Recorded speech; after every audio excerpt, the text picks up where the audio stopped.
오늘은 사도행전 24장 10절에서 21절에 있는 말씀을 가지고 사도행전 강의 74번째 부활의 소망에 대한 증언이라는 제목으로 말씀을 함께 나누기 원합니다. 먼저 말씀을 봉독하겠습니다. 총독이 바울에게 머리로 표시하여 말하라 하니 그가 대답하되 당신이 여러 해 전부터 이 민족의 재판장이 된 것을 내가 알고 내 사건에 대하여 기꺼이 변명하나이다. 당신이 아실 수 있는 바와 같이 내가 예루살렘에 예배하러 올라간 지 열 이틀밖에 안 되었고 그들은 내가 성전에서 누구와 변론하는 것이나 회당 또는 시중에서 무리를 소동나게 하는 것을 보지 못하였으니 이제 나를 고발하는 모든 일에 대하여 그들의 능히 당신 앞에 내세울 것이 없나이다. 그러나 이것을 당신께 고백하리이다. 나는 그들이 이단이라 하는 도를 따라 조상의 하나님을 섬기고 율법과 선지자의 글에 기록된 것을 다 믿으며 그들이 기다리는 바 하나님께 향한 소망을 나도 가졌으니 곧 의인과 악인의 부활이 있으리라 함이니이다. 이것으로 말미암아 나도 하나님과 사람에 대하여 항상 양심에 꺼리낌 없기를 힘쓰나이다. 여러 해 만에 내가 내 민족을 구제할 것과 내 재물을 가지고 와서 드리는 중에 내가 결례를 행하였고 모임도 없었고 소동도 없이 성전에 있는 것을 그들이 보았나이다. 그러나 아시아로부터 온 어떤 유대인들이 있었으니 그들이 만일 나를 반대할 사건이 있으면 마땅히 당신 앞에 와서 고발했을 것이요 그렇지 않으면 이 사람들이 내가 공회 앞에 섰을 때에 무슨 옳지 않은 것을 보았는가 말하라 하소서. 오직 내가 그들 가운데 서서 외치기를 내가 죽은 자의 부활에 대하여 오늘 너희 앞에 신문을 받는다고 한 이 소리만 있을 따름이다 하니. 기도하겠습니다. 하나님 감사합니다. 우리의 삶의 소망이 되시고 부활의 소망이 되시는 주님을 찬양합니다. 우리가 세상을 살면서 살다 보면 참으로 어렵고 힘든 일을 만날 때가 많이 있지만 그때 진정한 믿음의 가치는 우리의 말의 고백에 있음을 다시 한번 고백합니다. 바울이 총독 앞에 섰을 때에 그 안에서도 부활의 소망을 이야기하는 것처럼 우리도 날마다 부활의 소망을 이야기할 수 있게 도와주시고 또 담대하게 하나님 앞에 서 있는 존재로서 살아가게 도와주옵소서. 말씀을 통해서 깨닫는 지혜를 허락해 주시고 그 진리를 우리 삶에 적용할 수 있도록 붙잡아 주시옵소서. 감사드리며 예수님의 이름으로 간절히 기도합니다. 아멘. 하나님을 믿는 사람들이 모두 다 잘 된다고 생각하면 큰 오산입니다. 그리고 또 모두가 기도를 한다고 해서 다 기도가 응답이 되는 것도 아닙니다. 사람이 살다 보면 생각지 않은 어려움을 만날 때가 많이 있습니다. 그럴 때 어떻게 보면 우리의 믿음이 진짜 진정한 믿음인지 아닌지가 드러나는 순간이라고 해도 과언이 아닐 것입니다. 아무리 거룩하게 보이고 영적으로 성숙하다고 하더라도 질병을 만났을 때, 또 때로는 사고를 당했을 때, 자연재해 앞에서 우리는 우리의 입술로 우리가 원망과 또 어떤 불평을 터놓을 때가 얼마나 많은지 모릅니다.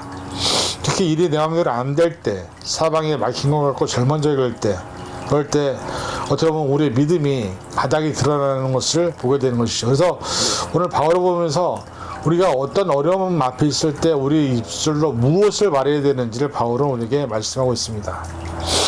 사실 하나님께 내가 무엇이가 많이 했다라고 생각하는 많은 사람들의 착각이 뭐냐면 내가 하나님께 이만큼 했으니까 하나님 나에게 이만큼 주시겠지라고 하는 착각을 하게 되는데 여러분 우리가 한 가지 기억해야 될 것은 뭐냐면 기도에도 우리가 응답이 세 가지가 있다는 것을 기억해야 합니다. 바로 응답을 하시는 부분도 있지만 거절하시는 부분도 있습니다. 그리고 때가 하나님의 때에 주시는 것도 있다는 것을 기억해야 합니다.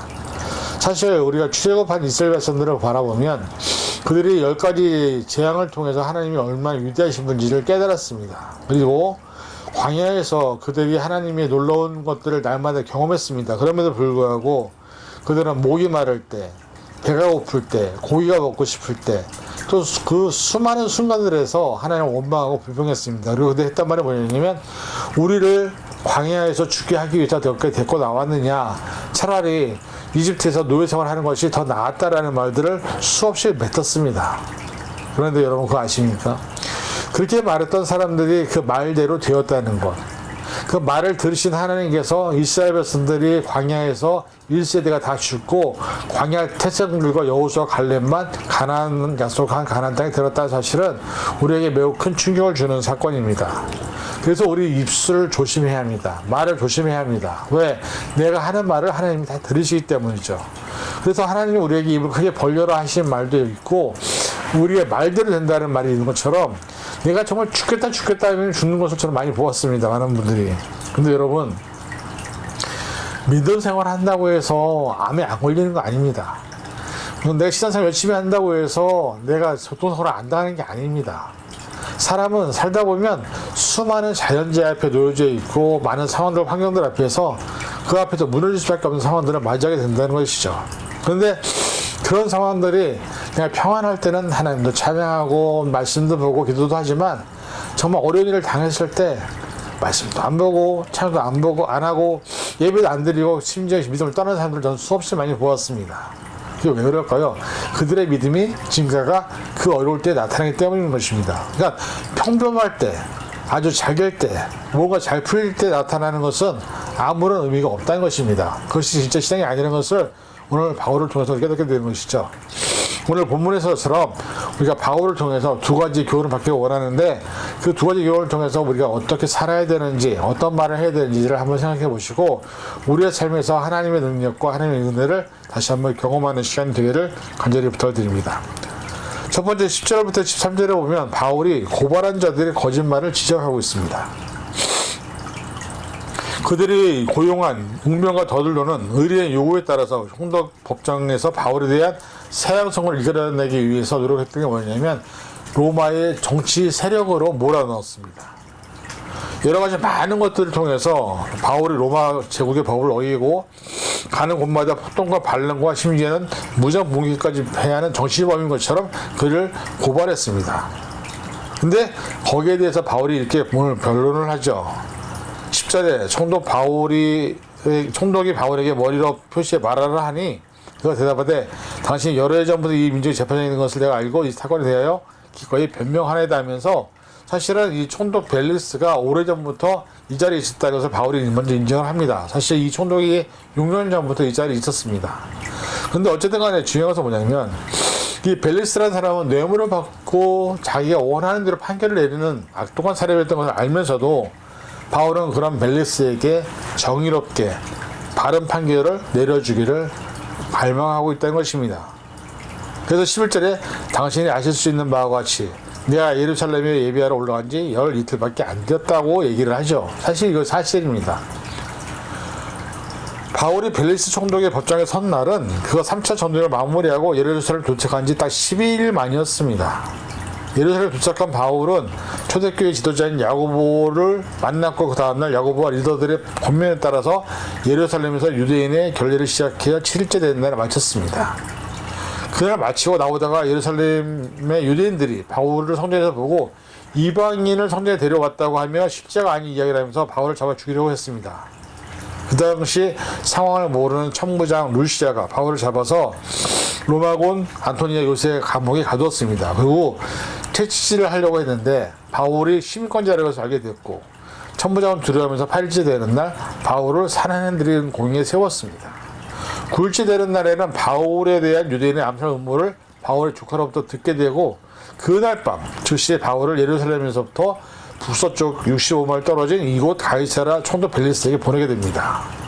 그리고 그 다음날인 10일째 되는 날 가이사라에 도착한 바울은 그 곳에 공에 같이 쌓게 됐고, 예루살렘을 떠난 지 5일 만에 13일째 되는 날 총독 앞에 서게 된 것입니다. 그러니까 바울이 예루살렘에 온 지 열 이틀밖에 안 되었는데, 이걸 왜 강조했냐면, 생각해 보십시오. 음모를 하고 반란을 일으키는데 얼마나 많은 시간과 얼마나 많은 사람들이 필요합니까? 근데 바울은 예루살렘에 온 지가 10일밖에 안 됐습니다. 이런 사람이 어떻게 사람들 모아서 데모를 일으키고 반란을 일으키고 정치적인 행동을 할 수 있겠습니까? 그건 도저히 불가능하다는 것입니다. 그것을 바울은 어필하고 있는 것이죠. 결국 며칠 만에 이렇게 반란을 세운다는 증거도 없거니와 그런 행정도 없으니 거기에 대해서 판결을 해달라고 총독에게 얘기하고 있는 것입니다. 매우 합리적으로 얘기하고 있는 것이죠. 그래서 11절 13절 이렇게 얘기합니다. 그들은 내가 성전에 누구와 변론하는 것이나 회당 또는 시중에서 물을 소통하는 것을 보지 못하였으니 이제 나를 고발하는 모든 일에 대하여 그들이 능하여 당신 앞에 내실 것이 없나이다. 그들은 증거도 없고 증인도 없다는 것이죠. 그러니 바울의 모습에 대해서 총독이 뭐라고 얘기할 수 있겠습니까? 사실은 어떻게 보면 바울이 얘기하는 것처럼 바울이 믿는 그 하나님에 대한 복음, 이것은 유대인들에게 보면 이단입니다. 근데 중요한 건 뭐냐면 바울은 그럼에도 불구하고 자신의 입장을 분명히 얘기하면서 나쁜 사람, 총독이 뇌물을 받고 자기 뇌물을 안 준 사람에게는 벌을 내리는 잘못된 사람임에도 불구하고 그 안에서도 하나님의 역사가 임할 것을 기대했고 바울은 거기에서도 담대하게 자신의 의견을 내진했다는 것입니다. 여러분, 이 바울의 모습을 보면서 저는 한 가지 느끼는 것이 있습니다.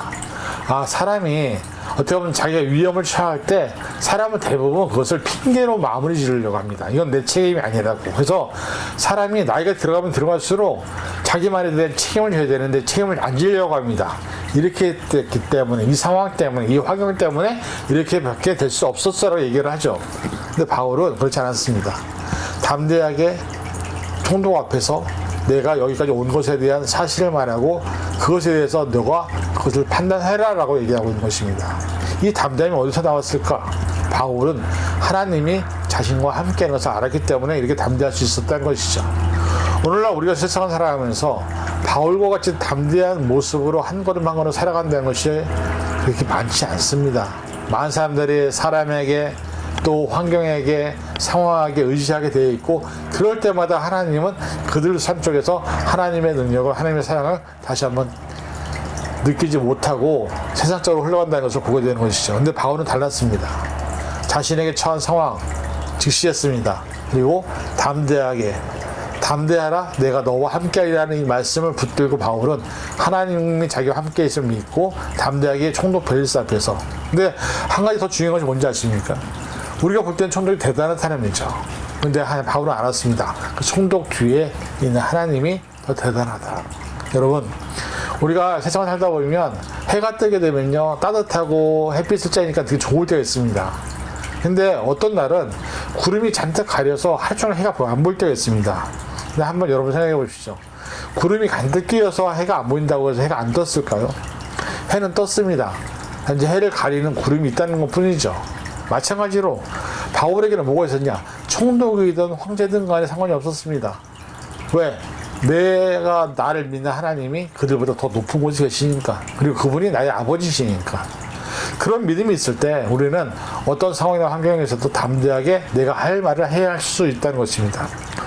우리가 세상 살아가면서 하나님이 우리의 아버지시고 그 하나님이 우리의 주인이시고 그 하나님이 내 삶의 주인이라는 사실을 안다고 한다면 우리가 어떤 상황에서도 어떤 환경에서도 우리는 담대하게 하나님의 증인으로 하나님의 자녀로 살아야 될 것입니다. 많은 사람들이 스스로 하나님의 자녀를 얘기하면서도 하나님의 자녀가 아닌 것처럼 살 때가 많습니다. 그래서 요즘에 또 옛날에도 그랬지만은 교회 다니는 것에 대해서 부끄러워하고 말 못하는 사람도 많습니다. 그래서 세상에 교회에서는 교회를 다니고 예배도 드리는데 밖에 나가서 세상 생활하면서 술도 마시고 담배도 피우고 다 합니다. 그래서 교회 와서는 거룩하게 손을 들고 찬양하면서 울기까지 하죠. 이런 이중적인 삶이 어디 있습니까? 내가 하나님 믿는 자녀라면 밖에 나가서도 나는 하나님의 자녀인 것입니다.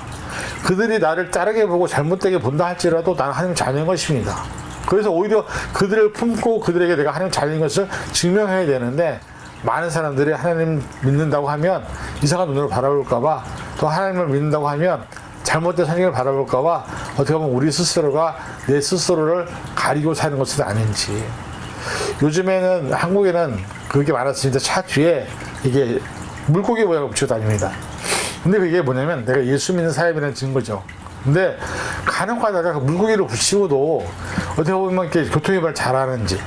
근데 여러분 아십니까? 내가 물고기를 붙였다는 것은 내 정체성을 드러낸다는 것입니다. 그러면 내가 어떤 상황에 있든 어떤 환경에 있든 간에 내가 하나님의 증인이고 자녀라는 것을 보여줘야 되기 때문에 정상적인 속도를 지키고 교통법규를 지켜서 하나님의 자녀들은 저렇게 살아가려는 것을 보일 수 있는 것도 대단히 용기라는 것입니다. 많은 사람들이 믿음을 갖고 있다고 하지만 믿음을 보여주거나 드러내지를 않습니다. 오늘 우리의 믿음이 어떤 존재인지 우리의 믿음이 어떻게 나타나고 있는지를 스스로 돌아보면서 바울처럼 내가 어떤 상황과 어떤 환경에서도 나의 믿음을 드러낼 수 있는 믿음의 자녀를 될 수 있기를 간절히 축원을 드립니다. 두 번째는 14절부터 16절에 부활의 소망을 선포합니다.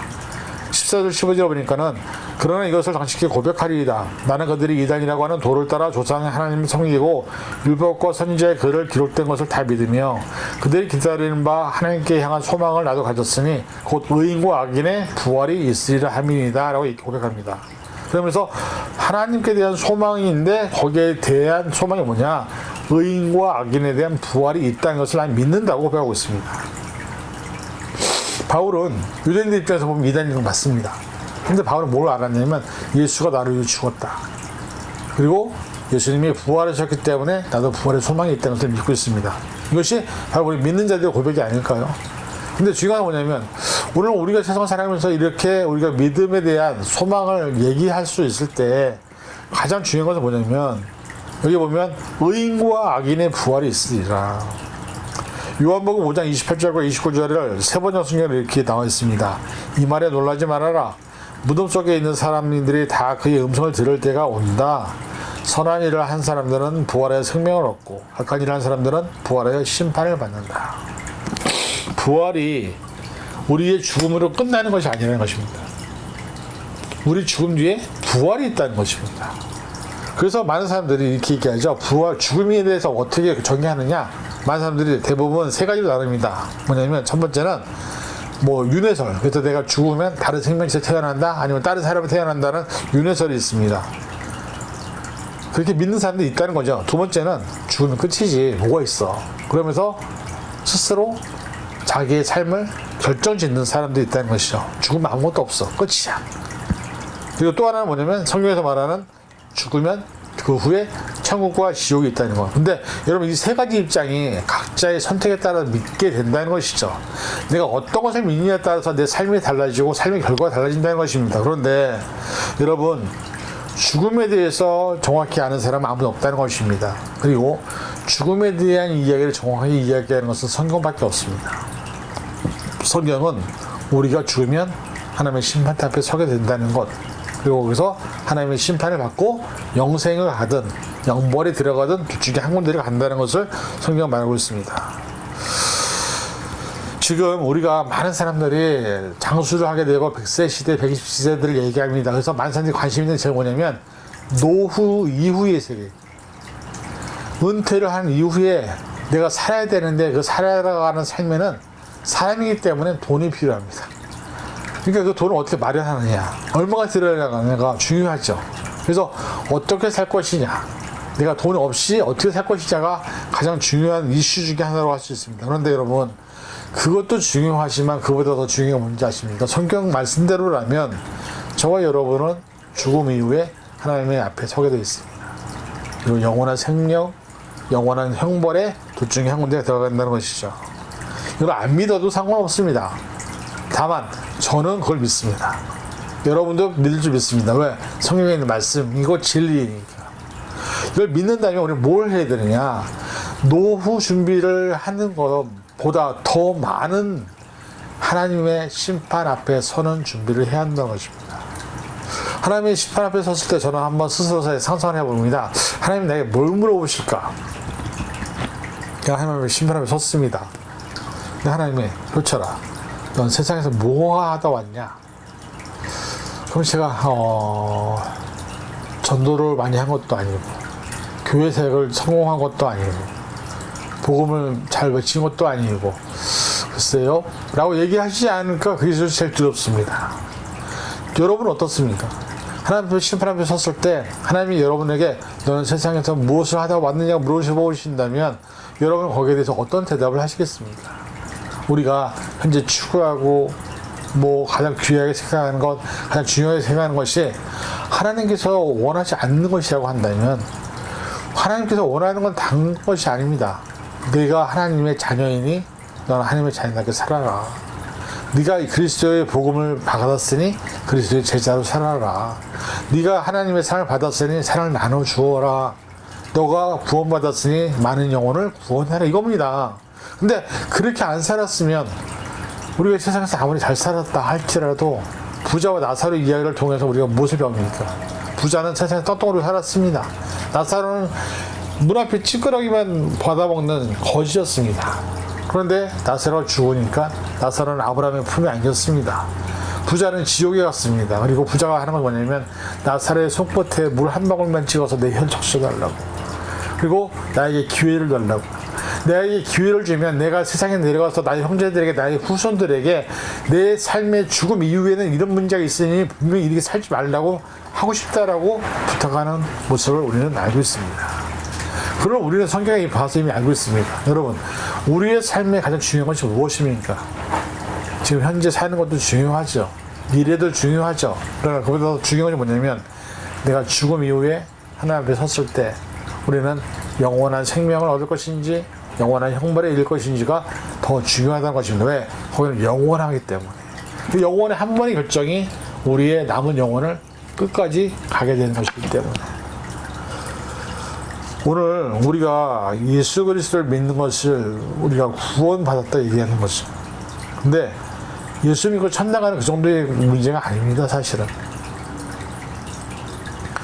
예수 믿고 구원받았으면 예수님처럼 살아야 됩니다. 그래서 예수의 장성한 분량에까지 이르라고 말씀하고 있습니다. 오늘 우리는 하나님 앞에 인정받은 구원받은 자들입니다. 우리가 가야 될 길은 딱 하나입니다. 영원한 생명, 부활의 소망이 있기 때문에, 죽음 이후에 우리도 부활하기 때문에. 고린도후서 5장 10절, 이는 우리가 다 반드시 그리스도의 심판대 앞에 나타나게 되어 각각 선악간에 그 몸으로 행한 것을 따라 받으려 함이라. 여러분, 이 말을 우리는 가슴 깊이 새겨야 합니다. 그리고 지금부터라도 그리스도의 심판대 앞에 설 때까지 우리가 어떻게 살 것인지를 고민하고 그것을 위해서 살아야 합니다. 왜? 영원한 우리에게 영생과 영벌이 있기 때문에. 오늘 저와 여러분들이 세상 살면서 물론 눈에 보이는 것도 해결할 것도 많고 우리가 해야 할 일도 많고 또 상황적으로 많은 것들을 해야 하지만 중요한 건 한 가지. 바울은 우리에게 무엇을 주냐면 그리스도 안에 있으면 담대하라. 두 번째는 우리에게도 부활의 소망이 있다. 영원한 생명이 갈 것인지 영원한 부활을 할 것인지를 선택하라고 말씀하고 있습니다. 여러분은 어떤 선택을 하시겠습니까? 우리의 삶에서 하나님의 원하시고 기뻐하시는 선택을 할 수 있는 저와 여러분이 될 수 있기를 주님의 이름으로 간절히 축원을 드립니다. 기도하겠습니다. 사랑해 주님 감사합니다. 우리의 삶에서 영원한 생명을 선택할 수 있고 그 선택받은 백성의 삶을 살아갈 수 있는 믿음을 더하여 주옵소서. 바울과 같이 이 세상에 눈에 보이는 것에 두려워하지 않게 하시고 이 세상의 주인이신 하나님 앞에 서 있음을 날마다 자각하게 하여 주옵소서. 감사드리며 예수님의 이름으로 간절히 기도하옵나이다. 아멘.